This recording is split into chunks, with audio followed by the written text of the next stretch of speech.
সারদা বলে একটা chit fund company মানুষের হাজার হাজার কোটি কোটি টাকা লুট করে।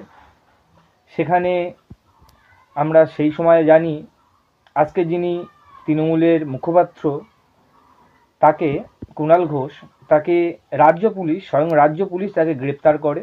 কোনো কেন্দ্রীয় বাহিনী নয়, কোনো সিবিআই নয়, কোনো অন্য কোনো বাহিনী নয়, রাজ্যের পুলিশ তাকে গ্রেপ্তার করে এবং তিনি অ্যারেস্টেড হন।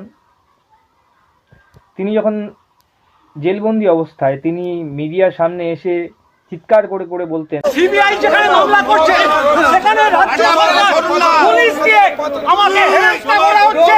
মিথ্যা মামলায় আমাকে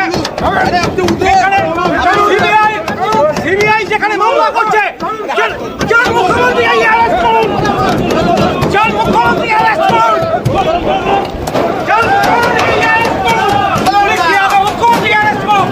সমস্ত সুবিধা তার কাছে গিয়ে পৌঁছেছে। অবিলম্বে মুখ্যমন্ত্রীকে অ্যারেস্ট করতে বলুন। সেই সময় যে সারদার সব থেকে বড় বেনিফিশিয়ারির নাম মমতা ব্যানার্জিকে গ্রেপ্তার করুন, যান মমতা ব্যানার্জিকে গ্রেপ্তার করুন, এইসব কথা তিনি বলতেন।